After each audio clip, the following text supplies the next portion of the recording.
this strange protrusion behind the arm of the Sphinx. Have you ever wondered what this is? Anyone who knows water engineering knows that if you want a standing pool of water without it rising too high, then you need to create a water overflow inlet that is exactly as high as you want the water level to rise to. I've even taken a go at trying to answer the riddle of the Sphinx, suggesting that the Sphinx represents the cycles of the sun. In Oedipus Rex, the riddle of the Sphinx is not referring to the ages of a man. It's referring to the ages of the sun. The sun has a heartbeat. As we observe its activity, we can watch sunspots appear and disappear, dancing across the surface, collapsing and causing solar flares. Then it's offset with these brief periods where there's little to no sunspot activity. But I've also debunked some of these alternative theories, like the theory that the Sphinx is over 12,000 years old. There's a lot of nonsense and woo about the Sphinx coming out from the alternative communities. I mean, some of it is fun, but a lot of it is just useless. The Sphinx clearly has doorways, hatches, and entrances. Several of them. There are like 4 or 5 entrances that are large enough for a full-sized human to enter. But these entrances very rarely get talked about by mainstream anthropologists, archaeologists, and Egyptologists. I mean, some of them get talked about a lot, but most of them don't. In fact, one hole in particular doesn't seem to have any writings about it at all, for some reason. Whenever people try to suggest that these holes might actually lead somewhere, that's usually met with mockery from Egyptologists. But to be fair, the purpose of these holes is not really all that well known. And the alternative history community absolutely exploits that. They use the mystery around these holes as proof that there's more to ancient Egypt than what we're taught in school. They use the lack of discussion around these holes as evidence that something's being hidden from us. And most of these alternative people are just projecting their own desired meaning and purpose to the Sphinx whenever they're discussing what they think these holes might lead to. But there must actually be something to these holes, right? There's gotta be an actual purpose for them. The ancient architects and builders of this monument must have had a reason to include them. So the first real question we have to ask here, though, is are these actually doorways that are designed with the express purpose and intention of allowing a human to enter the Sphinx? I think that when we see doorways, entrances, and tunnels in the ancient world, we always want to imagine that the purpose of those tunnels was to facilitate the travel of a human or to allow a human to enter that space. But just because an ancient doorway or a tunnel is technically large enough for a human to enter it, that doesn't necessarily mean that that was its literal purpose. It possibly could have had some other function. Sometimes the simple answer is that a tunnel is large enough for a human to enter it because a human had to enter it in order to create that tunnel. Like a drainage sewer, for example. Sewers have entrances and tunnels that are large enough for someone to enter, but nobody would argue that a sewer was designed for people. You know what I'm saying? Sewers are designed for engineers and service people to enter them so that they can inspect the infrastructure and perform maintenance and repairs. But the primary function of these tunnels is to facilitate and allow the flow of water and other things from one place to another, or to allow humans to access underground pipes that move water and stuff.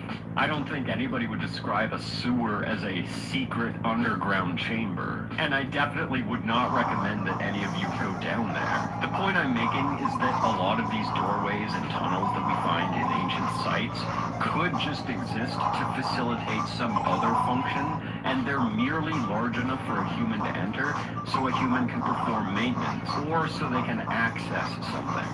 So there's no guarantee that any of these doorways or entrances in and around the Sphinx were ever meant to lead to a secret temple, or even lead anywhere interesting at all. I think the idea of a secret chamber filled with art and statues and a library is just very romantic. So people want to believe that because it feels more special. The first theory here is maybe the oldest theory about the Sphinx. It comes from Roman historian Pliny the Elder. He wrote that the people who lived around the Sphinx believed that the statue was the final resting place of a pharaoh that he called King Hermias.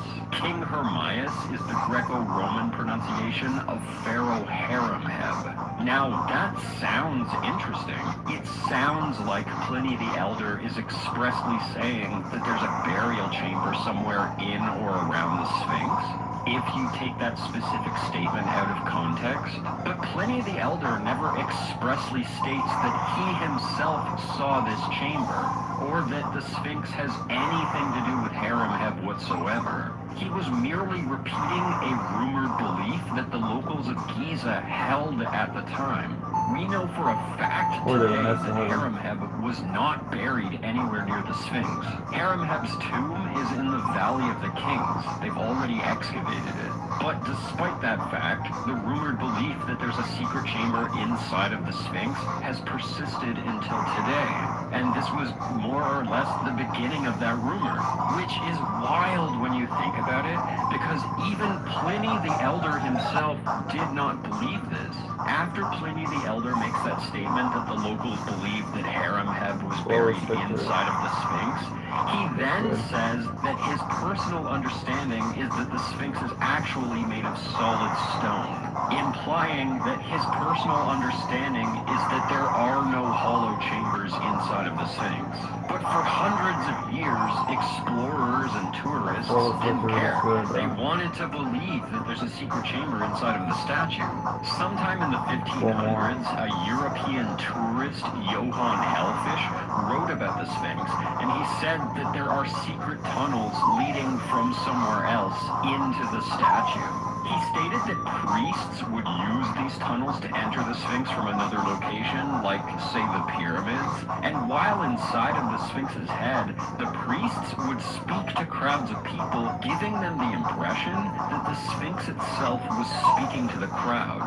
Again, that sounds interesting if you take that statement on its own, but Johann Hellfish never actually drew any of these tunnels. In fact, he never demonstrated that anything that he was saying was even remotely true, or that he saw them for himself. He merely repeated a rumor that he heard as if it was a fact, just because he wanted to sound cool to the people he was writing to back home.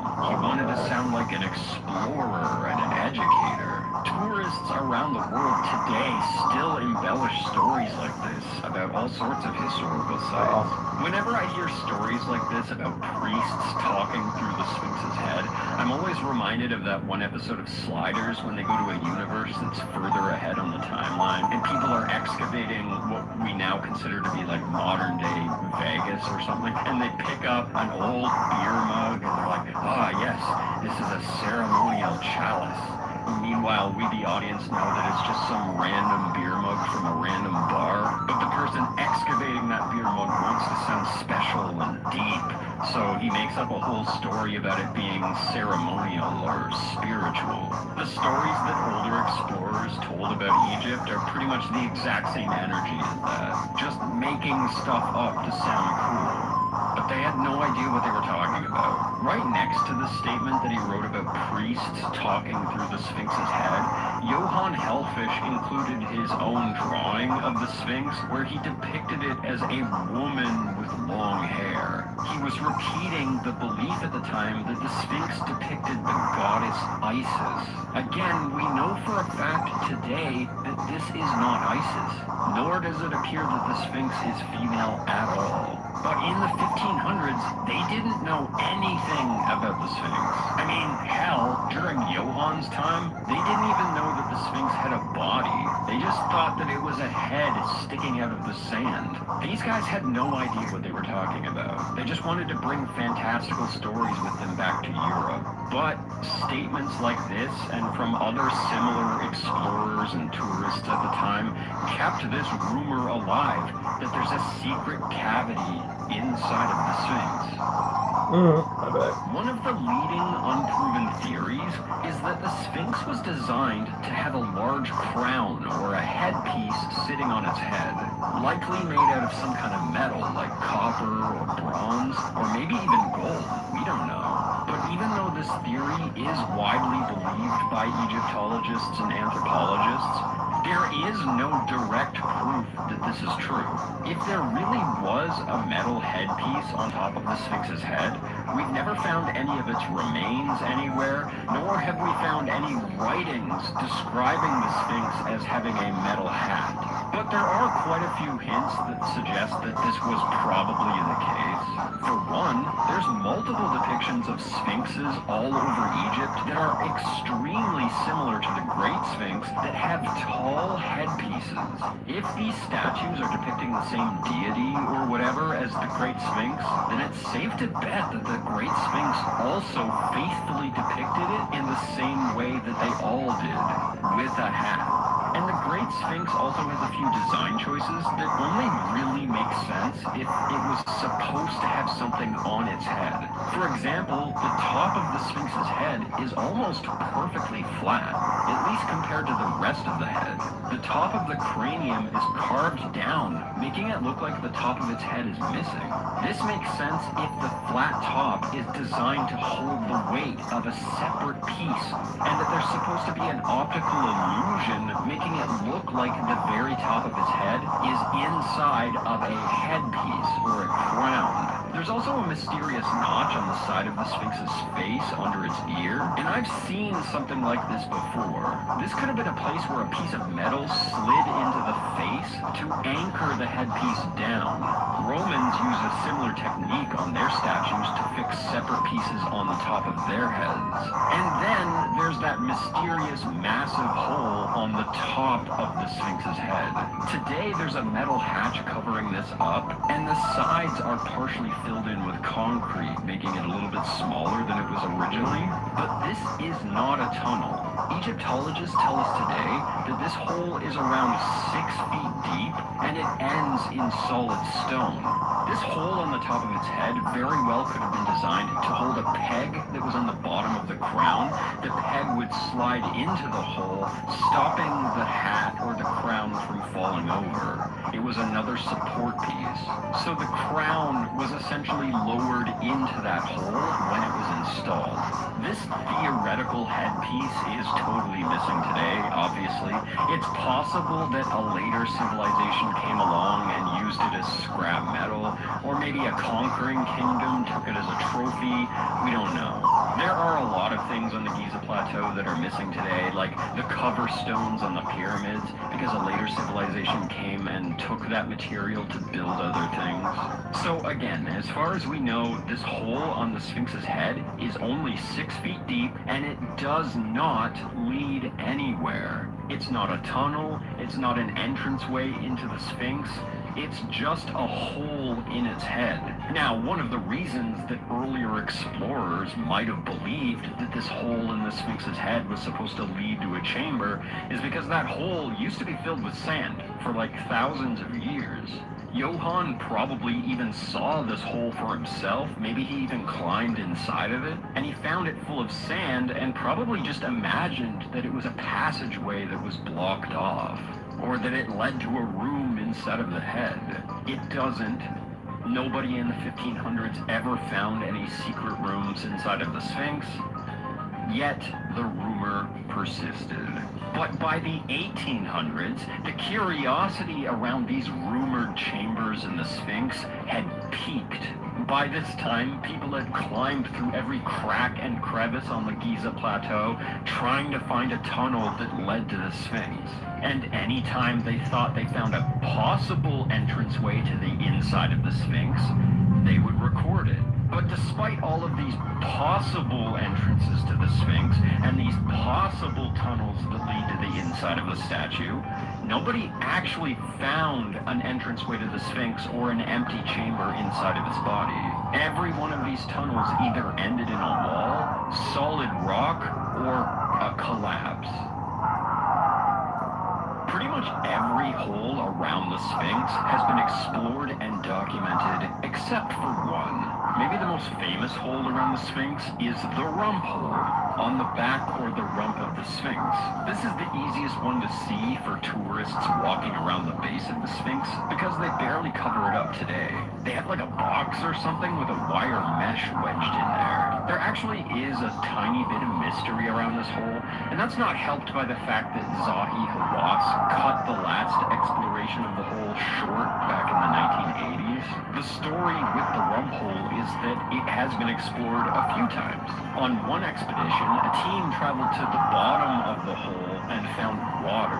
They supposedly tried to pump the water out of the hole, but they weren't able to get the water level to drop at all. Whatever water source was feeding this hole was continuous or constant. So this was either a natural spring or maybe a well, or possibly it could have just been groundwater from the Nile River. When they explored the hole in the 1980s, they cut an opening large enough so that a group of people could enter, and they even managed to take photos. They determined for the most part that even if this crevice started off as a natural hole, it had been opened up and it had been chiseled into a shaft. The strange part, though, is that Zahi Hawass rushed this study, and he demanded that the team end their research early before people started talking about the hole too much, which is a really strange thing to say about a tourist site. I mean, you absolutely do want people talking about your ancient archaeological tourist destination. We don't actually know much about this shaft, though. It's possible that it was actually carved out by earlier explorers who were trying to find the secret chamber inside of the Sphinx. For all we know, this was an exploratory hole that was created by explorers. Or it's also possible that this was carved out by a later Egyptian dynasty and not the original builders of the Sphinx. Or maybe it was carved out by the original builders of the Sphinx and they were just widening a natural crevice so that they could access that natural spring water. It's hard to know, but from what we found in the 1980s, it's impossible to determine an exact purpose for this cavern. And most of the stuff that they even found down there was really just trash and stuff that was left behind by earlier explorers. But what I can tell you for sure is that this absolutely is not a shaft or a tunnel leading into a ceremonial temple. It's really rough and unfinished, and it barely looks like it was even designed to allow people down there at all, let alone priests. You wouldn't find a priest using a tunnel that's so rough and unfinished that doesn't even include stairs. Maybe some kind of sacred offerings were left down there at some point in history, or maybe they considered the water source down there to be sacred or holy. Who knows? But I'm pretty sure that even though that 1980s expedition was cut short, if that chamber was meant to lead to some sort of a secret room or a secret temple, that exploratory team absolutely would have noticed that. But I will admit that Zahi Hawass ending that study early is really suspicious. Maybe there's something uncomfortable down there that modern Egyptians don't want to have to acknowledge. Zahi Hawass showed this space to Mr. Beast a couple of years back, supposedly proving that there's nothing down there. But this video segment was really short, and it doesn't actually show anything. Mr. Beast merely states that he doesn't see anything down there. Zahi, I just see an empty hole. Then I need you to give a statement right now. I need a statement. Alright, Zahi, there's nothing inside the Sphinx. But the video doesn't really show us what he's actually seeing. And we have no real reason to trust that they're actually properly exploring this space. The whole point of this segment was to prove that there are no secret chambers under the Sphinx, but they also acted like this is the only hole under the Sphinx. And that's simply not true. If you want to prove that there's nothing hidden under the Sphinx, you have to show us what's inside of every hole around the Sphinx. And they did not do that. They only entered one hole, the rump hole. The map we get for this tunnel makes it look pretty small. It immediately drops down into the area that was filled with water at one point, but it also goes up into the back of the Sphinx. But when it was explored in the 1980s, they couldn't get up any higher than this because the top of this cavern was capped off with concrete from the 1920s restoration. So maybe this used to lead into a room that's in the back of the Sphinx, and that entrance was blocked off by concrete in the 1920s. But we'll never know, unless someday someone comes along and removes all that concrete and does a more proper restoration of the Sphinx. There's another hole under the Sphinx on the northern side of the body, the one that was covered up by a later dynasty during their renovation of the Sphinx. But this hole just turned out to be a funerary well. There's just a pit down there where people used to drop offerings or sacrifices or whatever to whichever god is associated with the Sphinx. The hole just opens up into an unfinished crevice that you could not really describe as a chamber. You can't really see this hole today, so I don't even really know exactly where it is, but apparently it's along here somewhere. By the 1800s, explorers started to get clever. Howard Weiss decided that he wanted to drill down into the back of the Sphinx to see if he could find some sort of a hollow chamber inside. They used massive iron drills on the back, sort of between the shoulder blades of the Sphinx, and they even employed explosives to try to open it up a bit. Drilling holes into ancient sites is absolutely archaic and unnecessary. It leaves permanent damage on these ancient monuments, and later generations are only going to ever end up looking at those holes with regret and disdain for the earlier generations who were dumb enough to actually carve into an ancient site, especially if those earlier generations did not find anything. And wouldn't you know it, Howard Weiss did not find anything in the Sphinx. They drilled 27 feet down into the back of the Sphinx before their drill bits snapped. 27 feet is over halfway through the body of the Sphinx. And after drilling halfway through the body of the Sphinx, they did not find a hollow space. They were drilling into solid limestone the entire way down. And this is why there's kind of a crater or a hole on the back of the Sphinx. If you Google this today, it will tell you that it's called Perring's Hole, because apparently a man named Perring was the one behind the drilling. This is explosive damage on the surface from when Perring used explosive powder to try to get his broken drill bits out of the stone. And they failed miserably. Genius, right? God, it's so tragic the way that people used to treat these ancient sites. Now, as for this hatch further down the back of the Sphinx, closer to the hindquarters, this hatch on top is more modern, just like the hatch on the head, and it's actually pretty well cleaned up today and partially filled in with concrete. But this is actually a renovated portion of the Sphinx that used to be in terrible condition before the desert sand was removed from the site. Basically, it looked like the Sphinx was carved into two pieces by weathering and erosion. And this opening was large enough for people to climb down into it. When they decided to cover this erosion up with concrete in the 1920s, they decided to leave a little hatchway open on the top so that researchers could still climb down into this opening and monitor the erosion of the natural rock. But long before they covered this with concrete, apparently earlier explorers who had climbed down into this opening had described it as a crude shaft that led to some kind of a chamber. So I suppose there's a possibility that there was a room in the Sphinx, technically, but nobody modern has ever described this space as being a man-made cavity. In fact, they're kind of vague with the language that they were using to describe this opening. They just said that it was like a crude shaft in a crude chamber. So maybe this space was just opened up naturally from the erosion. For example, in the 1600s, Johann von Slaven had climbed down into this hole, and he said that he found a chamber in the back of the Sphinx that was equivalent to the size of the Sphinx's head that he believed was probably used as a burial chamber. But this contradicts what Pliny the Elder said about the Sphinx in the Roman era, where he said that it was all made of one solid piece of stone. So So it's possible that a later dynasty or a later civilization of Egyptians had carved open that naturally eroded crevice and turned it into a crude cave.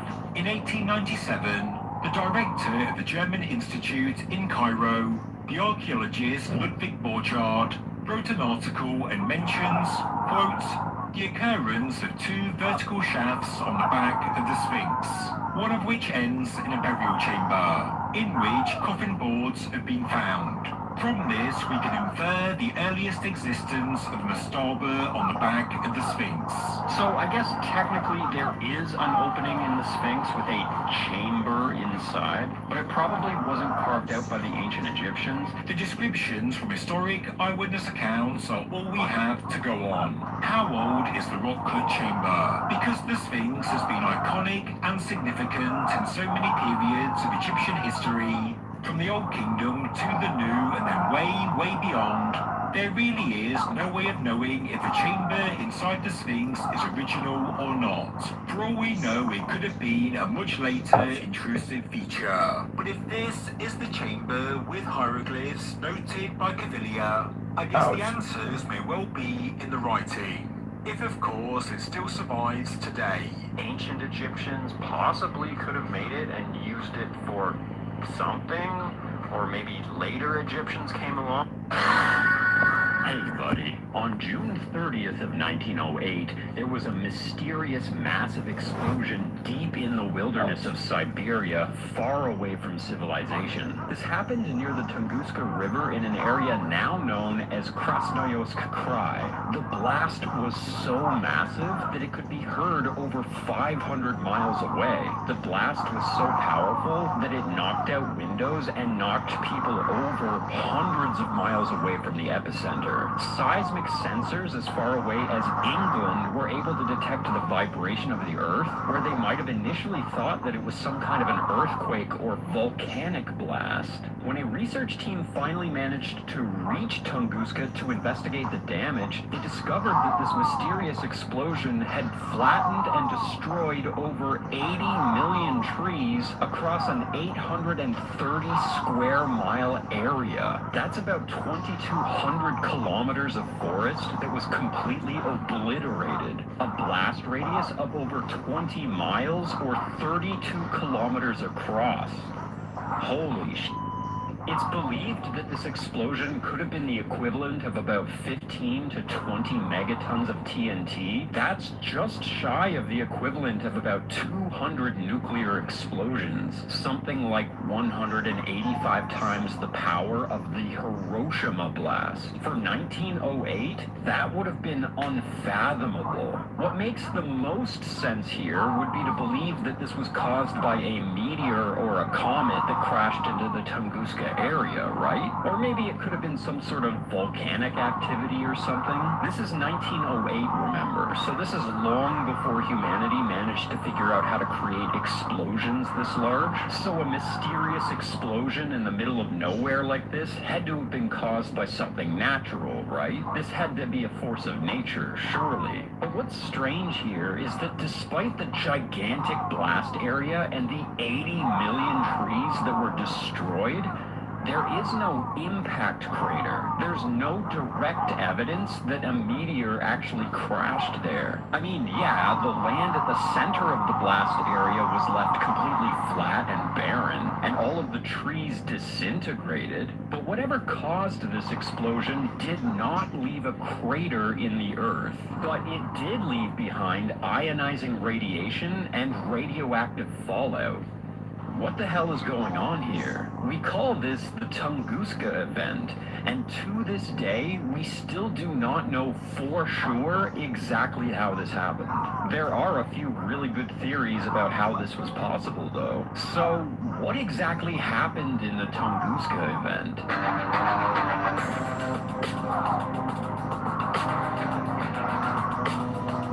The Tunguska region was not very densely populated. They don't know exactly how many people were affected by this explosion, but they know that there were somewhere around 30 people living in the region at the time, and at least 3 people passed away.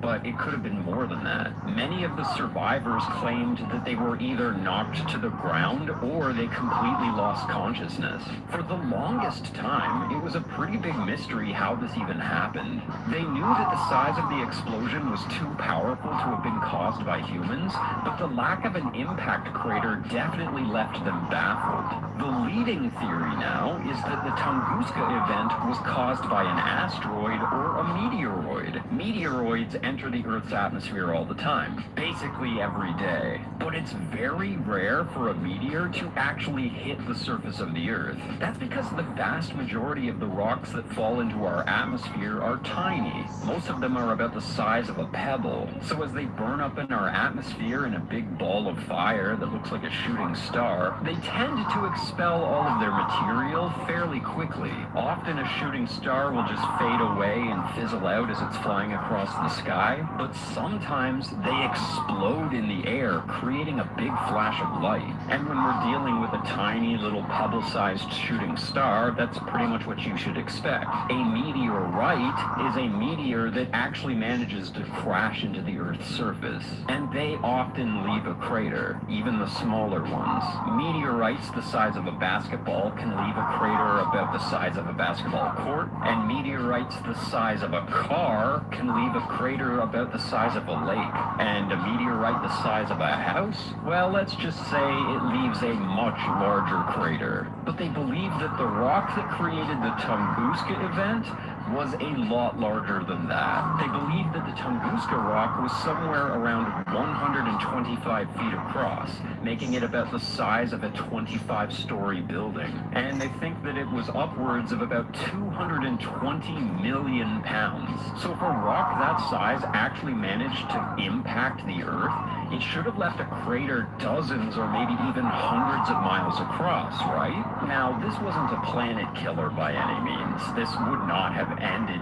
civilization or anything. But if the Tunguska asteroid had landed closer to civilization, if it landed somewhere that was more heavily populated, the effects would have been devastating. But the biggest part of the mystery here is that if the Tunguska event really was caused by an asteroid like they say, then why didn't it leave an impact crater? Well, they think that somehow, because of the makeup of the asteroid itself, that as it was entering the atmosphere and it was burning up at about 44,500 degrees, that it became so volatile that it somehow exploded in the air somewhere around 5 or 6 miles above the surface. With a blast radius of about 20 miles across, and the forest being only about 6 miles directly beneath the explosion, the trees didn't stand a chance.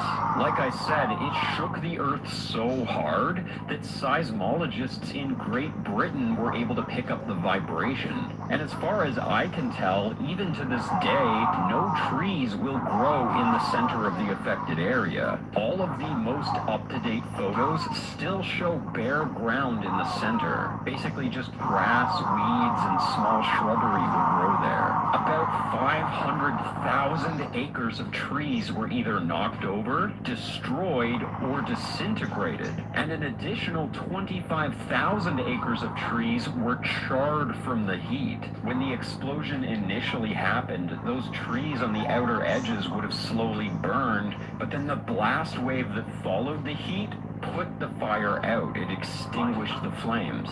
So that outer ring of trees was char-grilled medium rare, if you will. But all of this happened deep in the Siberian wilderness of 1908, during a time that Russia did not have easy access to all of their land. So it took the Russians about 13 years before they finally managed to send out a research team to the region. But because the Siberian wilderness is so dense, and there are so many swamps and bogs out there, it took the research team an additional 6 years just to reach the impact site. The first investigators did not even reach Tunguska until about 1927, 19 years after the explosion. So needless to say, by then the forest had already begun to heal. The damage was not even remotely fresh.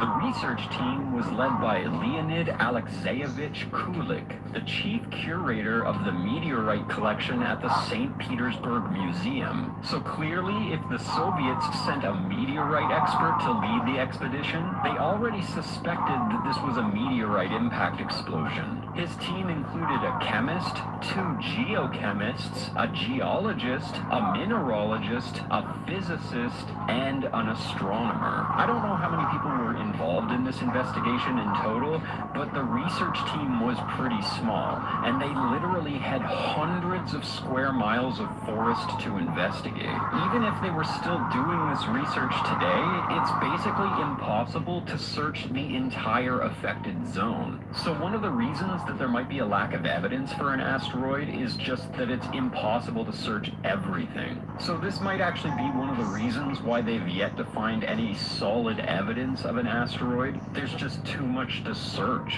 There's barely any evidence of an asteroid impact at all. I mean, there's a tiny little bit of evidence of an asteroid, but it's so small that it might just be a coincidence.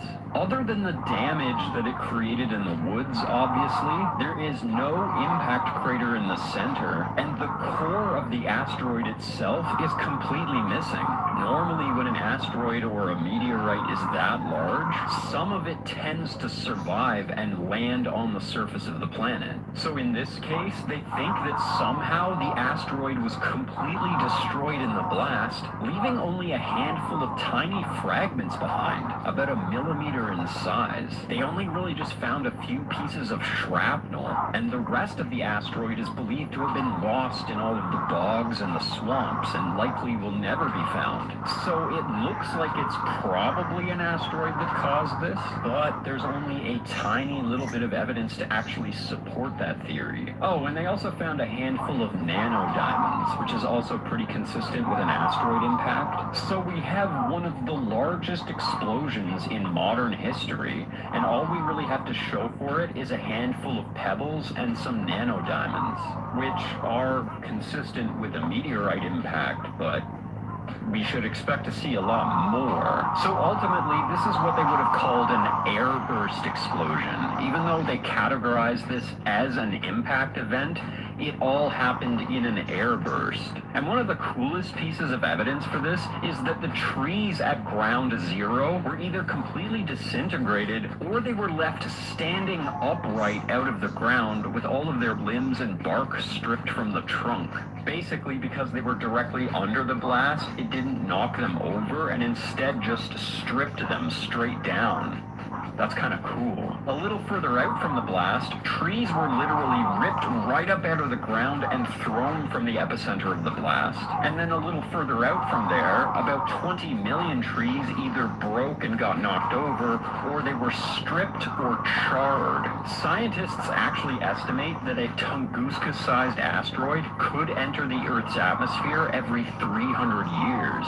So it's not super common, but it's frequent enough that we might need to worry about that a little bit. Luckily, we're not overdue for another Tunguska anytime soon. The community of people who lived closest to this explosion, just a little bit further south down the Tunguska River, said that they believed that this was caused by a tree god called Ogdi. They believed that Ogdi was angry and he unleashed his wrath onto the forest.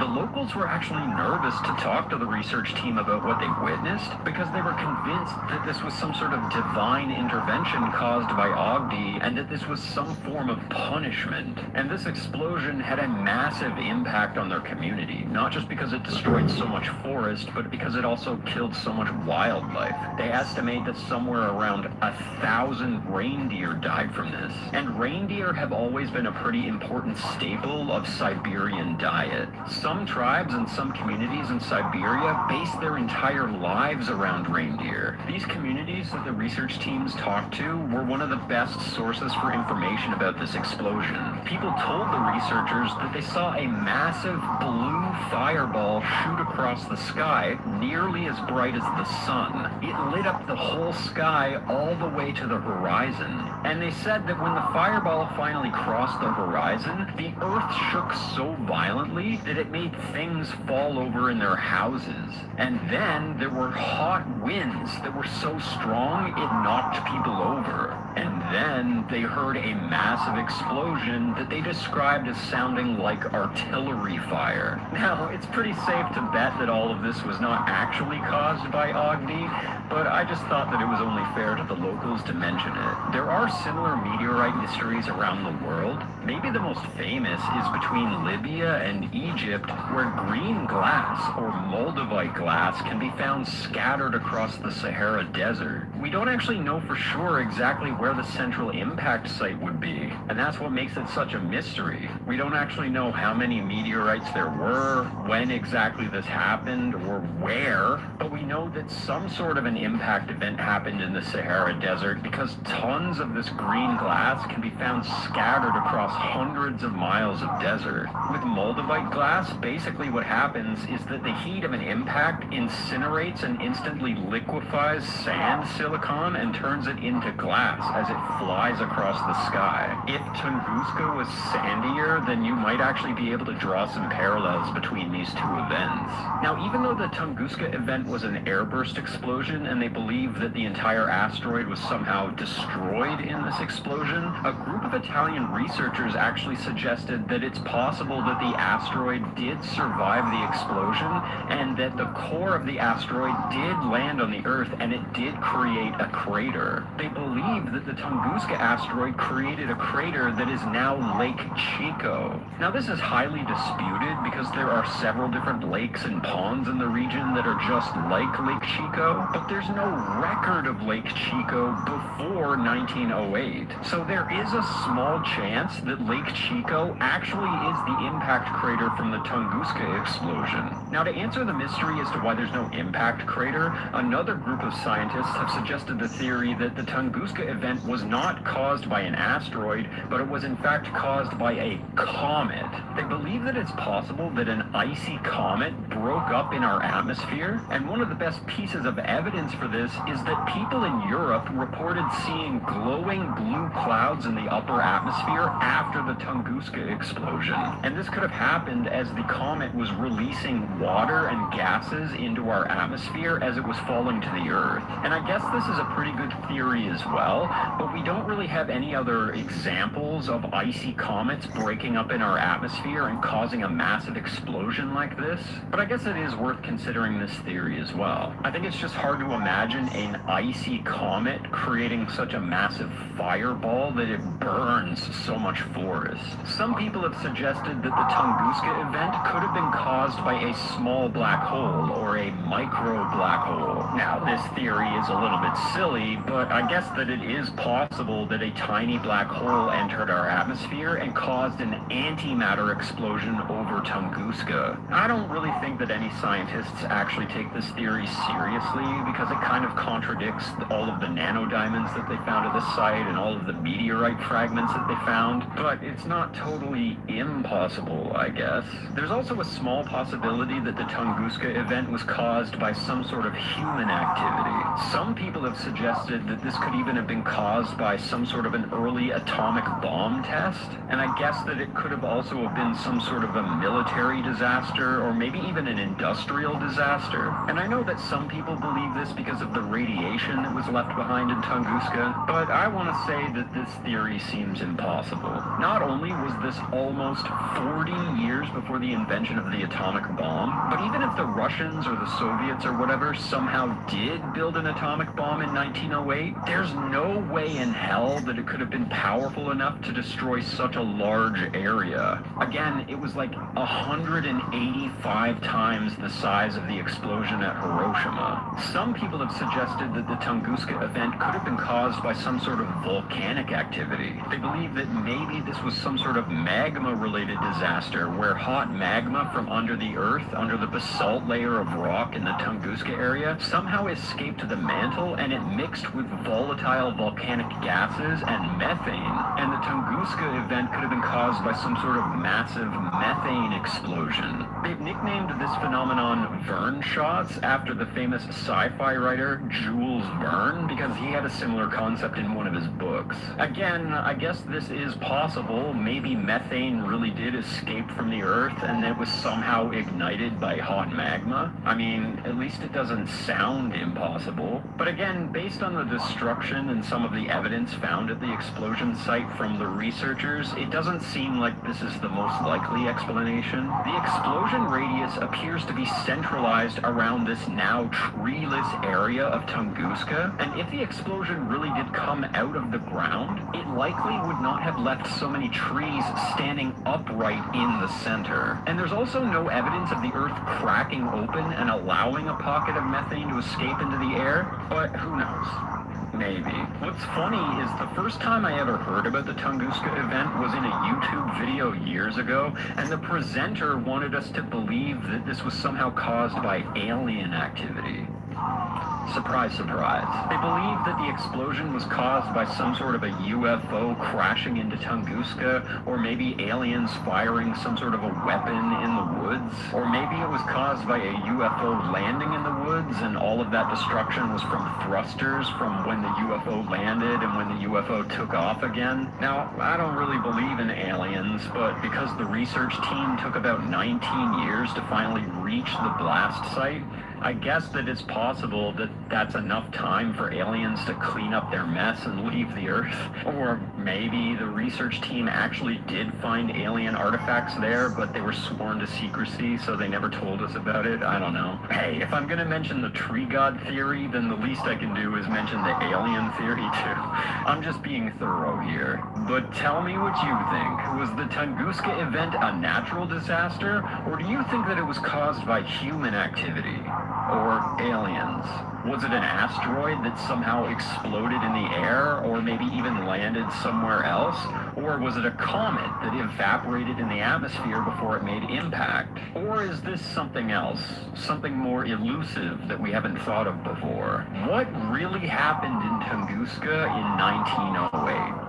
Let me know in the comments below. And thank you so much to my patrons and my channel members for supporting my videos. I could not do this without you. People who support my channel get to watch my videos in advance, and you also get access to a ton of exclusive content. Again, thank you so much for your support. I love you guys.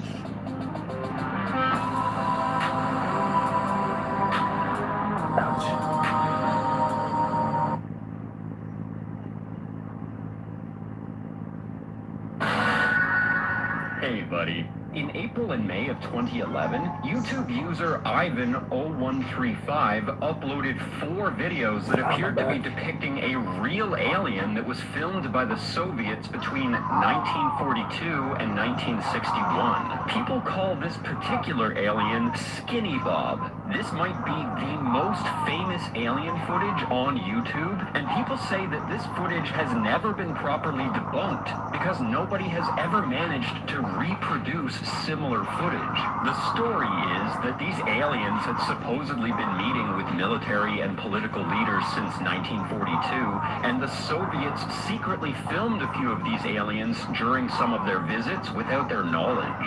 Supposedly, the KGB had possession of these films for about 50 years, until someone managed to purchase the footage off of the black market, eventually making its way to Ivan, who edited the clips and uploaded them to YouTube. The internet has always been divided on these videos. Some people say that this was just a hoax created using puppets, costumes, and CGI, but some people have always been convinced that these videos are authentic and that they show real footage of real aliens that visited the Earth. I understand why people think that these videos are real. This footage is extremely believable, especially for 2011, when the average person did not have access to the kind of equipment that you'd need to fake something like this. But I'm pretty convinced that these videos are fake, and that Skinny Bob was a hoax that was just dropped in our laps and then immediately abandoned. So, is Skinny Bob real? Was it even possible to fake something like this in 2011? Why are these videos so effective and convincing?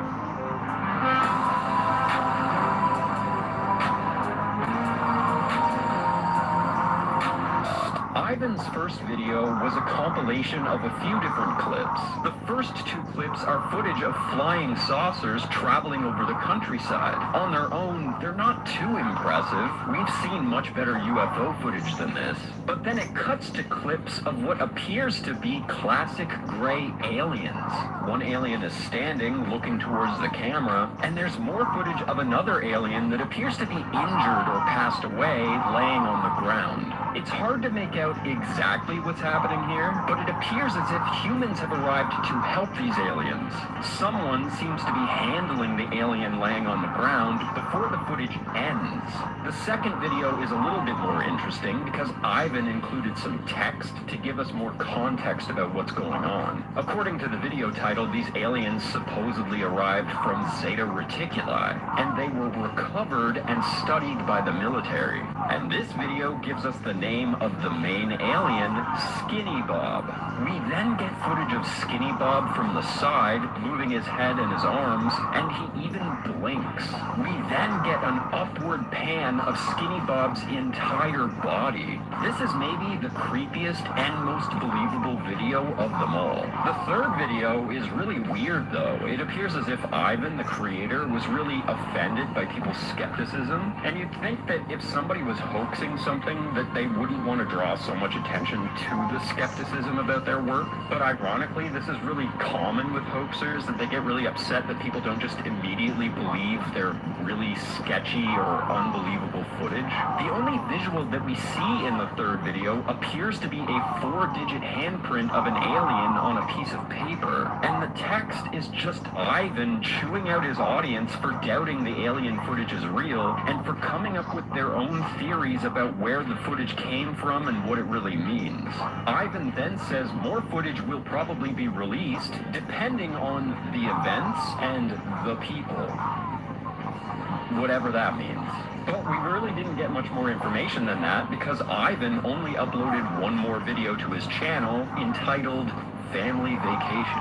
The fourth video has text that explains that all of the footage that he's shown us so far was filmed secretly because the Soviets made an arrangement with the aliens that they wouldn't film or photograph them. An agreement obviously the Soviets ignored because we have this footage. And then we get a quick clip of aliens walking, and that's it. That's all we ever got. I think the most frustrating thing about these videos is that we only get these quick little snippets of footage of these aliens, which is kind of baffling considering Ivan implied that he had a lot more footage than this. And he does very little to highlight the important parts of this footage, leaving it up to us, the viewers, to go back and rewind and rewatch all of the footage ourselves. It almost gives the impression that Ivan is trying to avoid letting us actually see the footage that he himself is showing us. Ivan only ever uploaded these 4 videos to his channel in the spring of 2011, and then he just completely disappeared from the internet. He never uploaded or posted or even commented anything else ever again. Like I said, a lot of people are convinced that these videos are genuine and that they depict real living aliens. And if that's what you believe, that's fine. I totally understand why you believe that this is real. But as convincing as these videos are, I can't help but see all of the little flaws that betray the uploader's intention of selling these as authentic. The average viewer of videos like this, or really any video that's posted on social media, they tend to get so caught up in what they're seeing, what's being presented in the video, they don't really take a minute to sit back and look at how the video is being framed, how it's being presented to us. That's one of the main reasons why so many propaganda videos and hoax videos end up convincing so many people. Viewers are spending so much time watching the footage, they're not paying attention to how it's being framed. These videos are fake as and they're not even that good. Let's go through these clips so I can show you what I mean.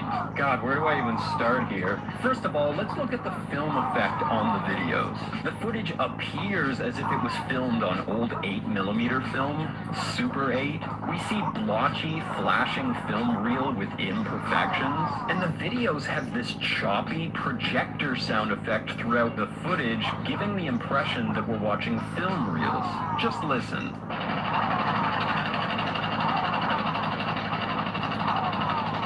I mean, sure, on first viewing, it might be pretty convincing. You're seeing this film effect and you're hearing a projector, and most people aren't going to question that. But I feel like the choppy sound effect especially is superfluous.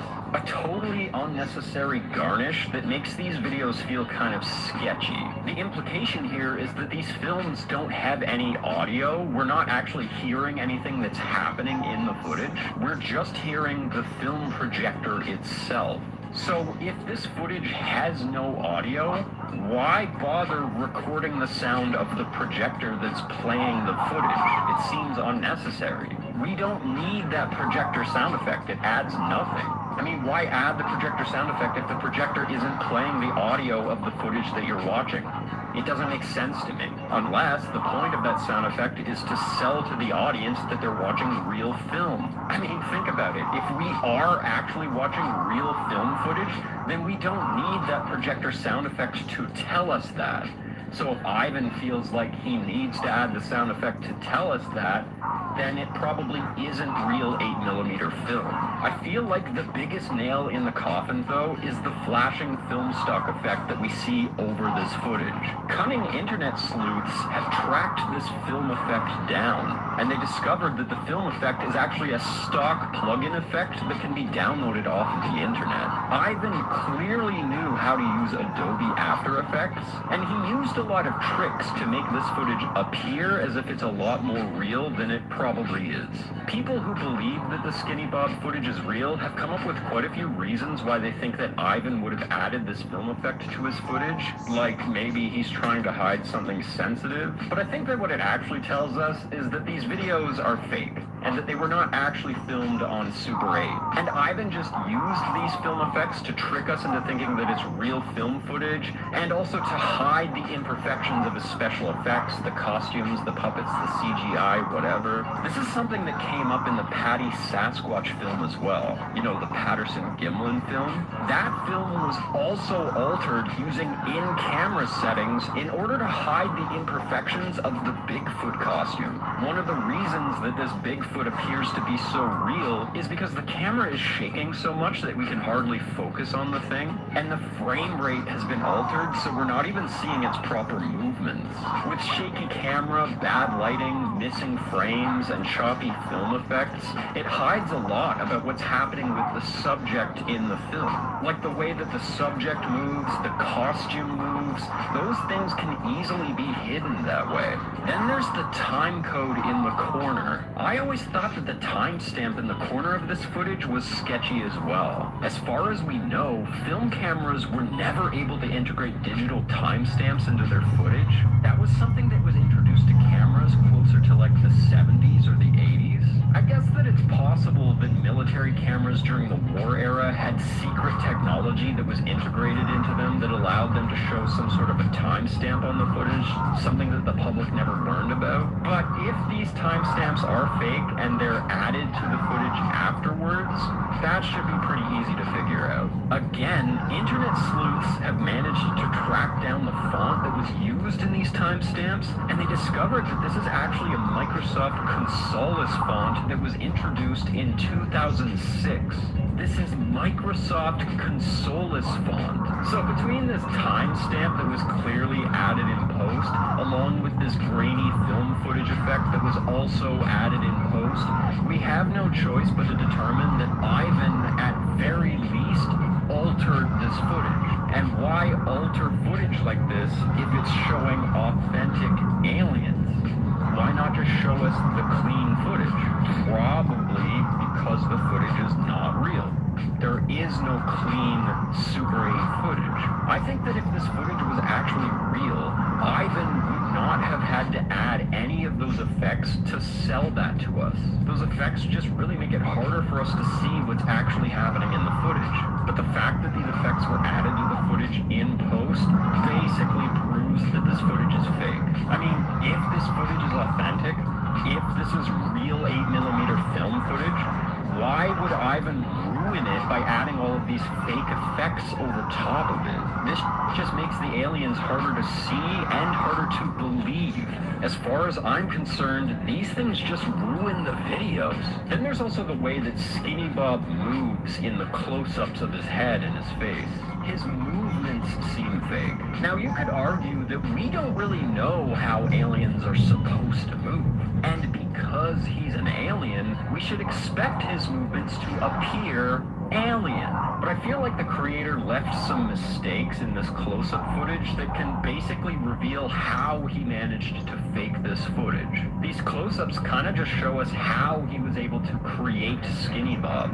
Some of the earlier footage might be depicting physical puppets or maybe even people in costumes, like the footage of soldiers collecting the body at the crash site. That looks like it could have been real, or at least a physical effect. But this close-up footage of Skinny Bob looks more like CGI to me. And it's not even particularly good CGI. People back then argued that this footage had to be real, it had to be authentic, because in 2011, it would have cost a studio upwards of $250,000 to reproduce effects like this.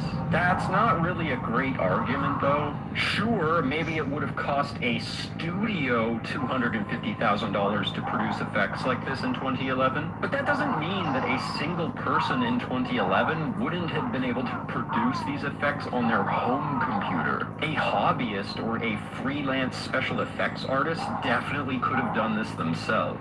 Creators and even hobbyists upload videos with amazing special effects to the internet all the time. Hell, sometimes even random special effects artists will upload videos improving on special effects done in Hollywood blockbusters.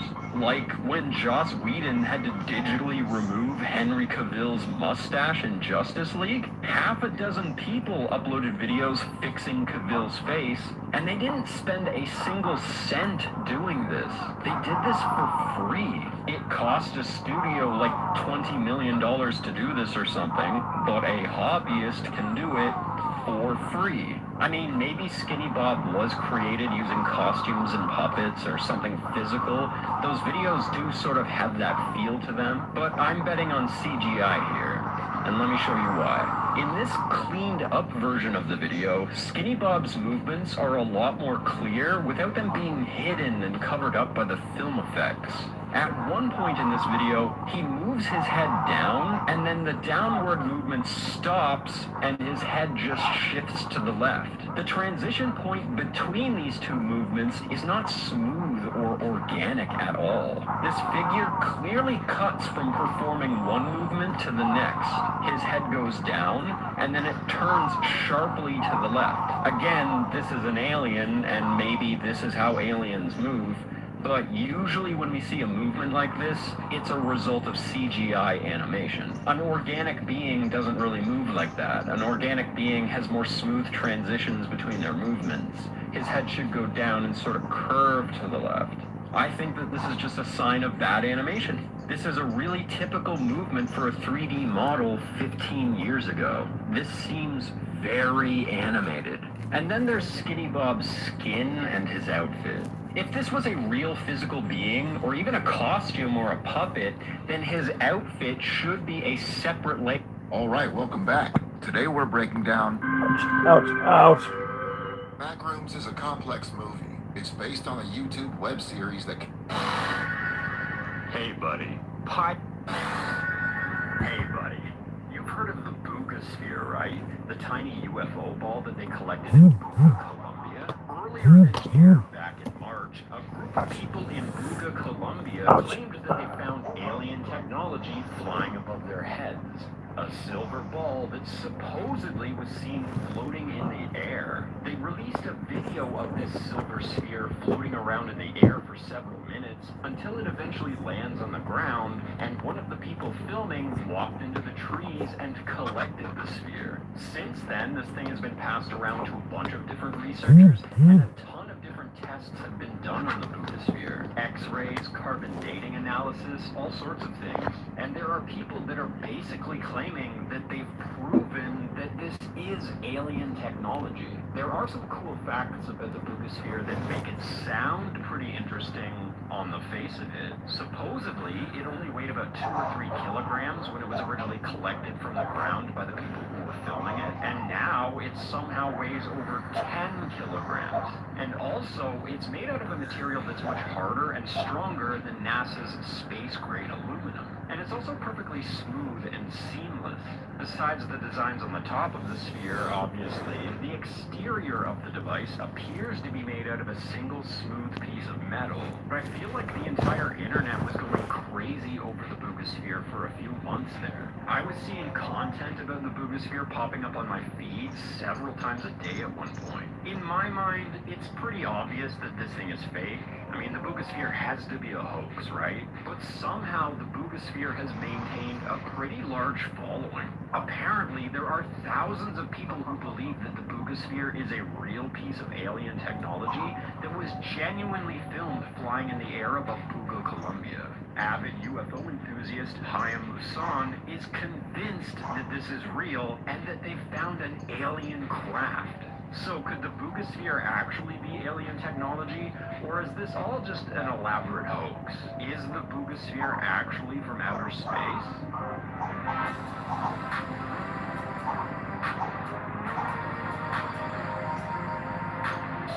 Lots of ufologists have come out and said that the Boogosphere is real. Even Dr. Stephen Greer, one of the most famous and well-respected ufologists on Earth, seems pretty convinced that the Boogosphere is real. My assessment of this is handy, but it's certainly real. The researchers claim that the Boogosphere uses electromagnetism to create anti-gravity propulsion. It's using an energy field, and what we probably would say is electromagnetic, which means a type of anti-gravity effect from the electromagnetic forces. I don't know exactly how they've come to this conclusion. The Boogosphere has been x-rayed and studied and stuff, but nobody has actually gotten this thing to work since it was originally collected on the ground in Pugo, Colombia. I mean, I'm no expert, but I don't think that the x-rays have really revealed enough about the internal workings of the Boogosphere to explain how it might operate. There isn't enough detail in those images that show how it works. For the most part, this thing seems mostly inert. The most amazing thing that they could supposedly get it to do was to react to certain sounds and songs. At one point, they decided to have a woman sing an ancient Sanskrit song next to the Boogosphere, and the scientists, in their fancy white lab coats, recorded the sphere reacting to the song with electromagnetism or something.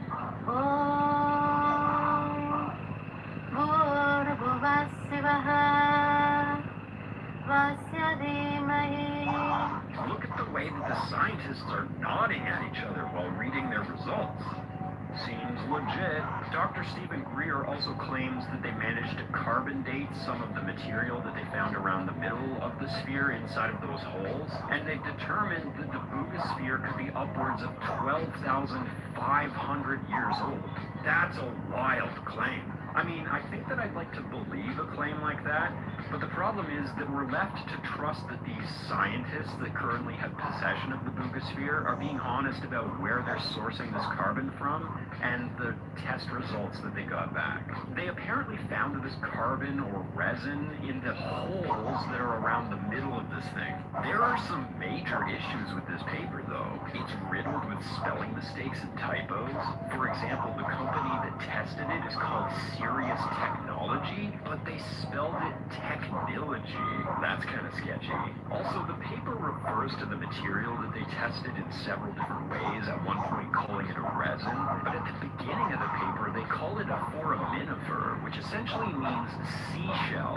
So if this paper is being honest and they tested seashell residue, it's not actually that impressive that it's 12,500 years old, because you can find seashells that are that old. And you also have to remember that this was a resin that was found on the outside of the sphere. This is not the sphere itself that was tested at 12,500 years old, meaning that that resin could have been added to the outside of the sphere at any time. It doesn't mean that the sphere itself or anything inside of the sphere is 12,500 years old. The point is that the material that they found inside of these holes around the middle of this sphere date back to the time of the last ice age.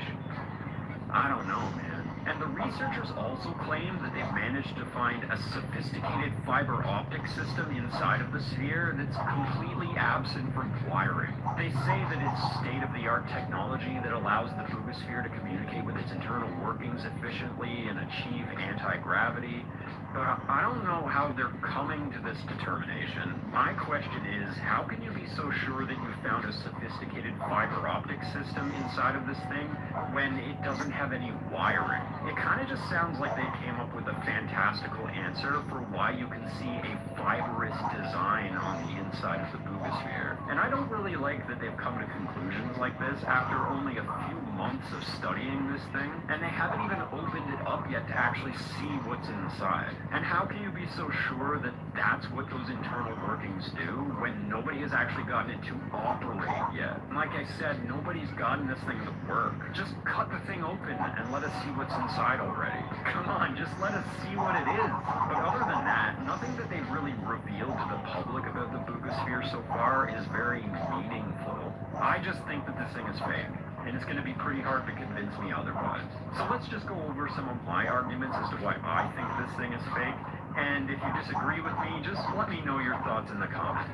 First of all, the Boogosphere is made up mostly of aluminum. They've done a metallurgic analysis of the shell, and they've determined that it's made up of 72% aluminum and 22% silicon, apparently. And like I said, they claim that this thing is stronger than NASA's space-grade aluminum, which is pretty impressive if that's true, but I think that I might know why this would be stronger than NASA's aluminum, and I'm going to get to that later. Now, if you wanted to be able to determine beyond a shadow of a doubt that the Boogosphere was not actually built here on Earth and that it's from outer space or from a different solar system, then all you would have to do is test the materials and count the isotope numbers of all of the elements that make up the Boogosphere. If it's from here on Earth, then we should recognize the isotope numbers of all of the elements.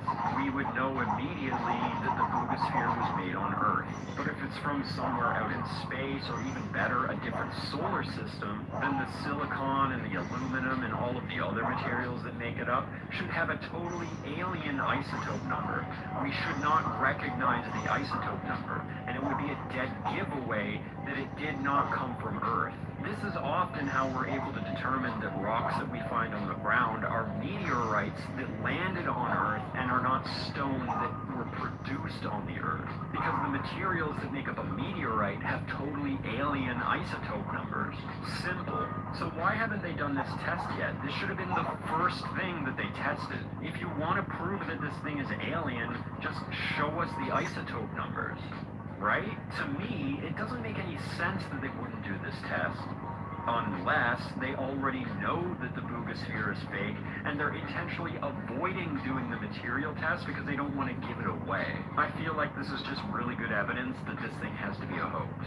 And secondly, outside of the overall structure of the Boogosphere itself, the craftsmanship of the art on the Boogosphere is just terrible. This thing looks awful. The etching of the designs are not symmetrical. They're sloppy with haphazard markings. Hayao Mizan claimed that they acknowledged that the Boogosphere was created using manual craftsmanship. I mean, obviously it was manual craftsmanship. You can't escape that fact. But come on, man. If this thing was designed by an advanced civilization that could create anti-gravity propulsion, then their craftsmanship should be a lot better than this. It just looks like someone got a hold of one of those home engraving kits and just went to town on this thing like a kid carving their first jack-o'-lantern. The holes or the dots on the side of the sphere are even worse. When I first saw them, I thought that they were actual holes. I've heard them referred to as holes, but when you look at them up close, really they look more like they're painted on. I can't even really tell you for sure if they're actually carved into the sphere or if I'm just looking at paint on the exterior. Either way, these things look like garbage. These dots are not evenly spaced, they don't match each other, they're not even close to being lined up perfectly, and they're not symmetrical. Again, they kind of just look like they're each a random shape. I don't know, I don't trust this.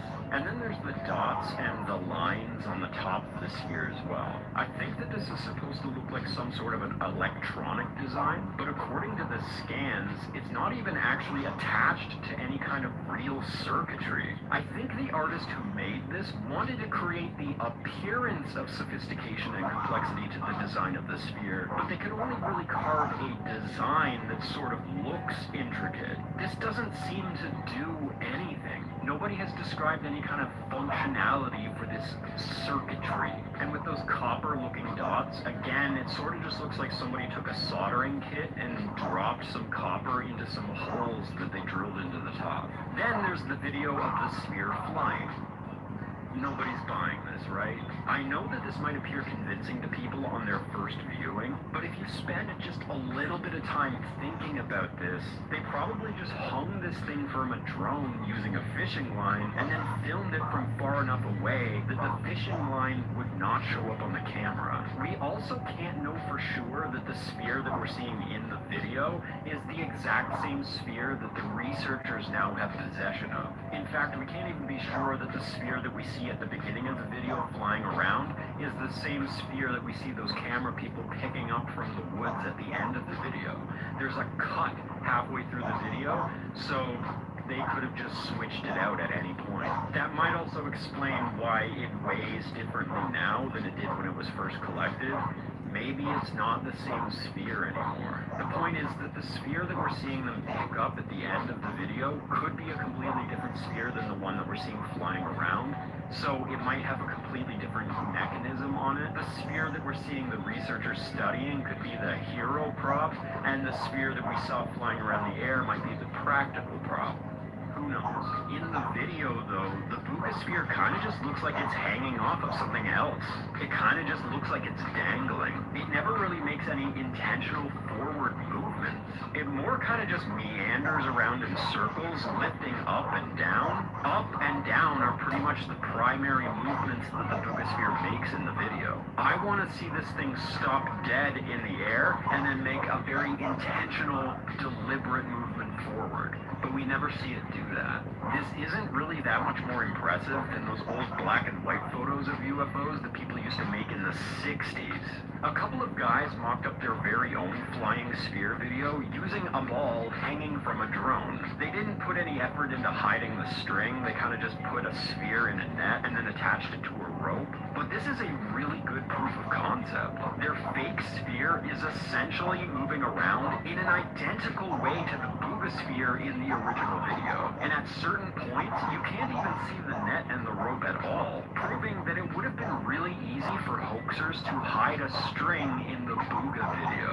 Also, about 12 years ago, a student in Singapore uploaded a video of a prototype of a spherical drone that he was building for a project. Again, this is proof of concept that you can create a spherical drone. The Bugosphere in the video could have been built in a very similar way, and again, they could have just swapped out this flying model for the artistic model that they gave to the researchers. The point that I'm making is that a video of a flying ball is not really that impressive on its own. Hoaxers have been able to fake things like this for decades now. We can do this on Earth. Humans can create flying balls just like this. Then there's the X-rays. There's basically nothing to see here. It's not necessarily empty or anything, but there isn't any kind of machinery or any kind of recognizable mechanisms or chambers in this thing. There appears to be a thick outer shell with maybe a secondary chamber or structure that's just slightly smaller than the main sphere, or this could just be a really thick shell with an empty chamber inside. I'm confused by this. I guess that this doesn't necessarily prove that the Bugosphere is fake, but it sure as hell doesn't prove that the Bugosphere is alien technology.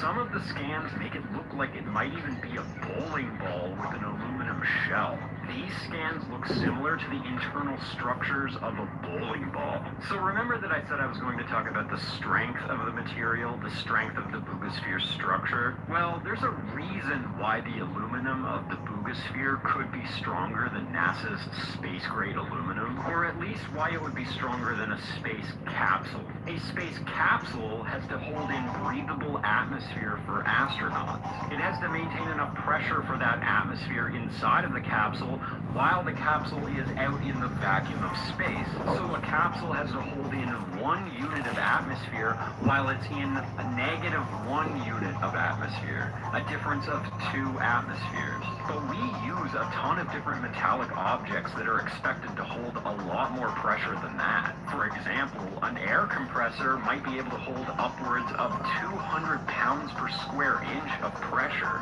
Even an air compressor that's pressurized up to 150 psi is holding 10 atmospheres of air. That's a lot more intense than a space capsule that has to hold in 1 unit of atmosphere inside of an environment that's -1 unit of atmosphere. I think you know where I'm going with this.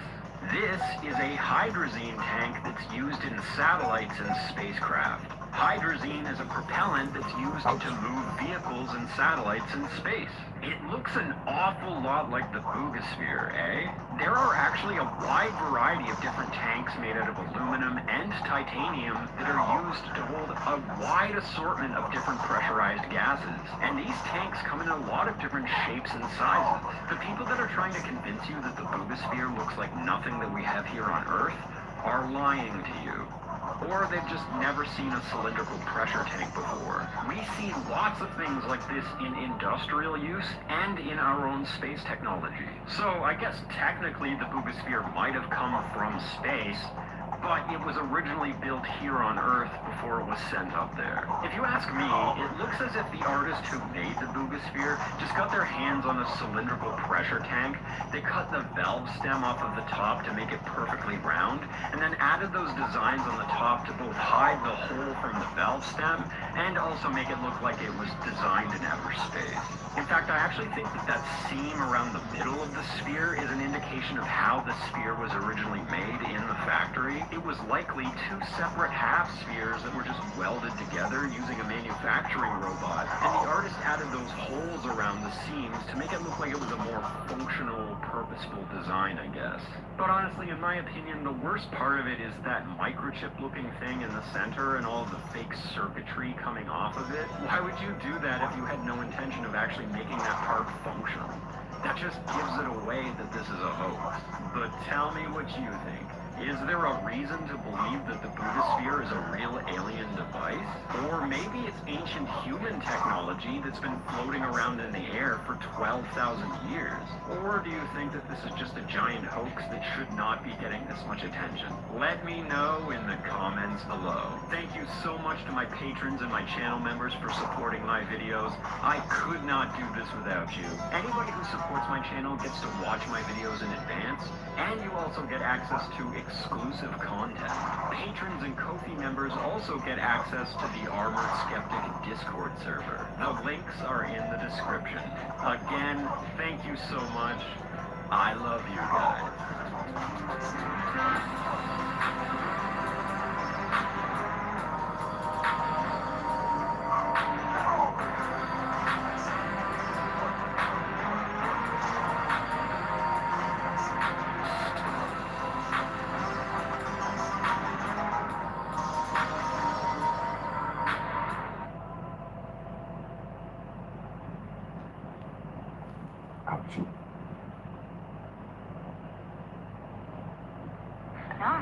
No, he's not really. He's not most of the time. Hey, buddy.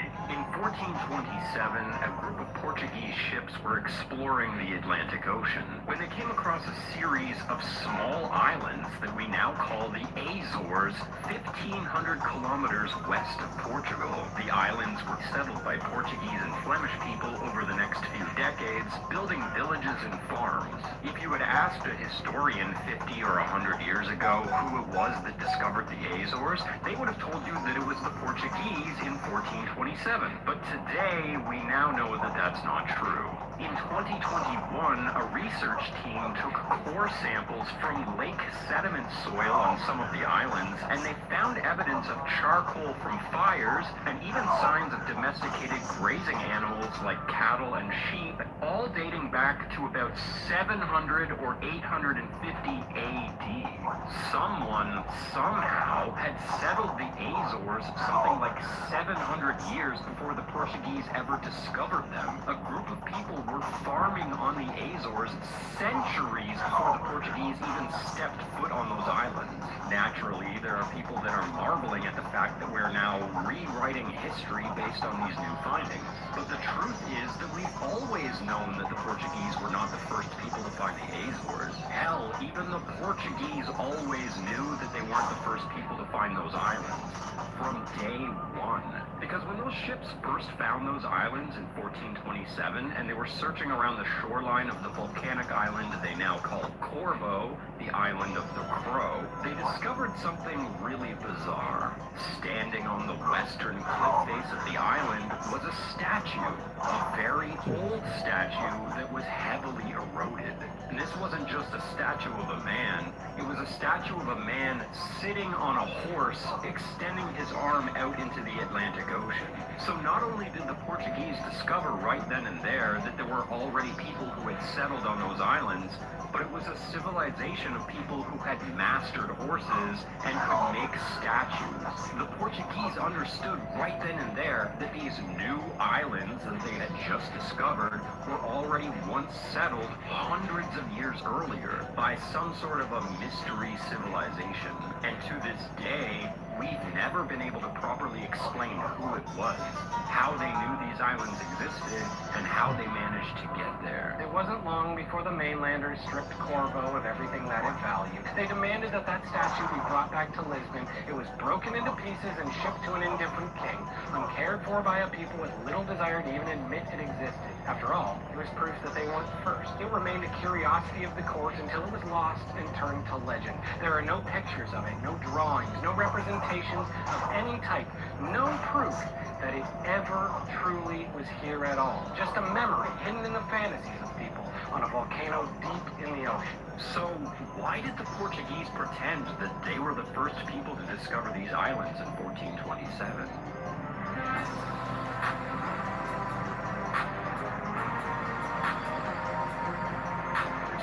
Even with that statue gone, there's still a lot of evidence on those islands that there used to be people there centuries before the Portuguese landed. The BBC did a piece about this a few years ago where they talked to locals who had theories about the structures that they found. Several of the islands have leftover stonework and remnants of bizarre engineering designs that people have debated about for hundreds of years now. There are dolmens, caverns, and even a kind of rudimentary aqueduct setup. There's no consensus on these structures, though. Experts argue that the stonework could have been done in the 15th century by the original Portuguese settlers, but several of the residents who currently live on those islands argue that a lot of that stonework has to be much older than that. They found several materials and artifacts on the islands that have been tested. Some of the materials found in these caverns date back to about 2,000 years ago, but apparently some of the ceramics they found date back to almost 4,500 years ago. This is unreal if these dates are true. There are also old stone anchors left on the shorelines that can't be dated, but their design is similar to the anchors that were used in 1000 and 2000 BC. I don't know that they're right about any of this. I just wanted to express that there are people who are throwing these kinds of theories around. Stuff like this, though, doesn't look traditionally 15th century, if you ask me. But what do I know? I'm just some dummy with a YouTube channel. As for these more recent findings from the core samples taken in 2021, we still don't know for sure who it was that settled the Azores about 700 years before the Portuguese discovered the islands, or how that earlier group was even able to find the Azores in the first place. But we do have some ideas. The most interesting thing to talk about here is a medieval map from 1375 that shows a series of small islands in the Atlantic Ocean out west of Portugal and the Mediterranean Sea that we can infer are the Azores. 9 islands in 3 clusters. This map was created 52 years before the Azores were officially discovered by the Portuguese. This is part of the Catalan Atlas, created in 1375, using older maps and charts as sources. The problem is that we don't really know much about the sources for this atlas. What were these original charts and maps? It's clear that sailors knew about these islands well before this map was created in 1375. How much earlier? There's no way of knowing for sure. So who knew about these islands? How did they know about these islands? And how did we end up losing that knowledge? Those are all mysteries right now. I'm actually trying to put together a video about old maps because there are a lot of historical anomalies like this. I talked about the Peary Reese map in my California video, for example, which shows part of Antarctica in 1513, which is about 150 years before Antarctica was discovered. Again, this map was also compiled using older sources, which means someone knew about Antarctica even earlier than that. The rumor is that the Peary Reese map was created using information that had survived the Library of Alexandria. So is that how the Europeans knew about the Azores 50 years before the Portuguese landed there? Maybe. I wish that we could figure out the original sources for the Catalan Atlas. Either way, because we now know that people knew about these islands somewhere around 50 years before the Portuguese discovered them, that means that it's possible that people knew who it was that settled there something around 700 years before that. Or at very least, they might have had contact with the people who lived there. I wouldn't be surprised if there was some sort of trade happening back then, because the people who live on the Azores today wouldn't be able to properly function without support from the mainland Portuguese. Life on these islands is hard, unrewarding, and isolated. The people there aren't fully self-sufficient. But the settlers who lived there in 700 AD might have been hardened people who were used to difficult lifestyles. If the original settlers were from a harsher environment, maybe the volcanic soil and moderate year-round temperature might have been a huge upgrade for them.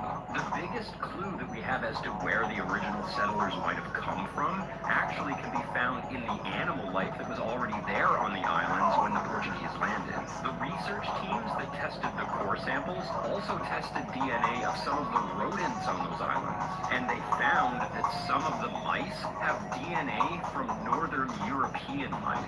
And because of that, the research teams believe that it was probably the Scandinavians who ended up accidentally on the Azores when their ships were blown off course in 700 AD. But it's also possible that the Scandinavians already knew about those islands somehow and were intentionally keeping them a secret. For a Scandinavian who's used to shallow soil and long, harsh winters, these islands would look fertile and comfortable in comparison. And it's possible that nobody else knew that they existed, which would make them really safe from raids and attacks. Even if they did end up on these islands by accident, they might have chosen to stay because it was a mini utopia for them. There's no way of knowing for sure exactly how long these Scandinavian settlers stayed on these islands. It might have been decades, it might have been centuries, but it was long enough for them to bring domesticated animals to the islands, like cattle, sheep, and even horses.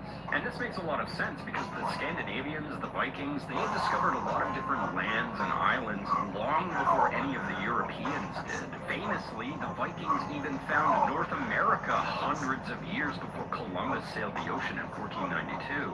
But if it was the Vikings, how did the Azores Islands end up on medieval maps? The problem is that the Vikings did not use maps. They never charted maps. The Vikings navigated entirely by memory, as well as using rudimentary measuring devices. That's how they found the British Isles, that's how they found Iceland. And another problem with the Scandinavian theory is that the Scandinavians were not famous for riding horses, or even for making complex statues for that matter. The vast majority of their movements was either by boats or on foot. And the vast majority of their statues were really more just poles that had human-like features carved into them. Yes, sometimes Vikings rode horses, and yes, sometimes Vikings are depicted as riding horses in statues, but the Vikings themselves didn't really make statues like this. Well, as far as we know. And they did not make a lot of art boasting about their horses in general. So it's possible that this statue was actually older than the Scandinavian settlers who landed there in 700 AD. or we're wrong about who it was that settled there in 700 AD. I think that it's possible that some of the European kings knew about the Azores well before the general public knew about them, and knowledge of these islands was intentionally kept a secret from the public until they decided to reveal them to everyone in 1427 when they had the technology to reliably travel there. Or maybe only one or two kingdoms knew about these islands, but didn't talk about them because they couldn't verify that they existed, or, some reason. Or maybe even the Knights Templar knew about them, or the Catholics, or the Greeks. The Templars had one of the most powerful navies in the world at one point, and they had excessive knowledge of the seas because of that. And the Greeks have absorbed a lot of information from the ancient world from their travels and studies. There's lots of ancient history from around the world that we only know about today because the Greeks were able to record it. And the Greeks would have also had access to the Library of Alexandria. And God only knows what kind of information was in there. Before the invention of the printing press, the average person didn't have access to that kind of information, and they certainly didn't have access to maps. And the average person would not have been taught the ins and outs of every single island and land that existed across the world. Only royalty, nobles, priests, and the scholarly class would have had access to information like that. A lot of information that educated people from that time would have taken for granted were not common knowledge. So maybe royalty and maybe even the scholarly class knew about the Azores long before the average person did, but they had just never disseminated that information to everybody else for some reason. And then maybe after a few generations of not talking about it and maybe a few scrolls disappearing, that information just became lost as everybody forgot about it. I mean, they aren't called the Dark Ages because of how tough life was back then. They're called the Dark Ages because a lot of information did not survive that time period. They're called the Dark Ages because we have so little information about what was actually going on back then. Any information or knowledge that the church deemed dangerous was burned or destroyed, and only a small amount of the information from that time period survived. So it's possible that even the Portuguese themselves knew about the Azores centuries before they discovered them, but they had somehow forgotten about the Azores because that information was lost throughout the Dark Ages. Maybe whoever it was that ordered those ships to explore that part of the Atlantic Ocean in 1427 knew that those islands should be there and merely sent the ships as a way to confirm their existence. And maybe the whole narrative about them discovering the islands was just a way that they could create a legal claim over those islands. I mean, if the Portuguese admitted that they already knew that those islands existed before they landed there in 1427, then they might have also had to admit how they knew that those islands were there and who the original settlers were. Maybe the fact that we don't know who was settled on those islands before the Portuguese landed there is the entire point. Maybe 15th century Portugal intentionally erased that information from history. Maybe they never wanted us to know. The problem with that theory, though, is that these medieval maps depicting the Azores Islands don't come from these sources. The location of these islands in this medieval map comes from Greek and Roman writers from the 1st and 5th centuries. Maybe the Portuguese really didn't know that these islands existed. Maybe the Portuguese were one of the few that didn't know that these existed. So if it really was Greek and Roman writers from the 1st and 5th centuries that told us about these islands first, then we have to ask, how did these Greek and Roman writers know about the islands? Well, there's a couple of theories for that. The first possible source, of course, could be from the Library of Alexandria. Again, people spread that exact same rumor about the Perry-Reese map, suggesting that it was sourced using information from charts and maps in the Library of Alexandria. Some people have suggested that the Greeks and Romans might have learned about the Azores from information that they gathered from the Phoenicians and the Carthaginians instead. Their civilizations date as far back as 1200 BC. These cultures were among the first in history to master the sea, and they both had extensive knowledge of the waters for their time. And there's plenty of information to suggest that both the Phoenicians and the Carthaginians had found a plethora of different lands well outside of the Pillars of Hercules in the Atlantic Ocean, centuries or even millennia before any other civilization had discovered them or charted them on maps. So we have to ask the question, was the city of Atlantis as described by Plato in the Azores Islands. 12,000 years ago, during the time of Atlantis, the Azores would have been much larger. Back then, the global sea level was around 400 feet lower than it is today, so those islands would have been much higher above the water. The Azores Islands are mostly volcanic islands. They're sitting on top of 3 different fault lines in the middle of the Atlantic Ocean.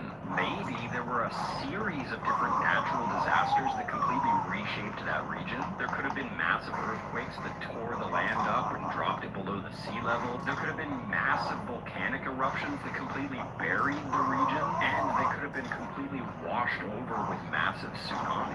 Or maybe the islands were just slowly lost as the sea level gradually rose over the centuries. Or maybe it was all of the above. The point is that that region is extremely unstable, and even though it appears stable now, it's very easy, because it's a volcanic region and those are volcanic islands, that landscape can drastically change over a very short period of time. I made a video about Atlantis a few months ago, and I had a lot of people asking me why I didn't mention the Azores as one of the possible locations for the city of Atlantis. These islands are pretty much exactly where Plato said that the city of Atlantis should be, right? Well, the Azores deserved this entire video to themselves because their history is so sketchy and unclear, but also because there aren't any clear signs that there were people living in the Azores thousands of years ago like there were with the other candidates that I mentioned in that video. I don't think that I could actually make a good argument that the Azores were the home to Atlantis.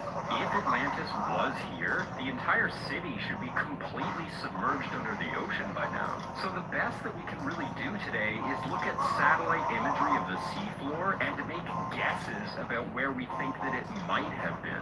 The entire Azores plateau under the ocean is riddled with interesting features. There are people who believe that they found a pyramid under the ocean, and there are dozens of different areas that people think could have been the island of Atlantis. But also there are people who believe that the entire Azores plateau used to be lifted up higher above the seafloor, and when the seafloor rose up above the islands, the plateau itself also dropped down closer to the seafloor. Again, that entire region is completely unstable. There are 3 fault lines there. All of those islands are volcanic. Lots could have happened. So even if Atlantis was in the Azores, we might be completely mistaken as to what part of the Azores we should even be looking for it. All of that could have happened upwards of like 12,000 years ago, so who knows what's changed in that time? And who knows if any of the features of Atlantis are even visible anymore? The best we can do right now is guess. Maybe there were people there thousands of years ago.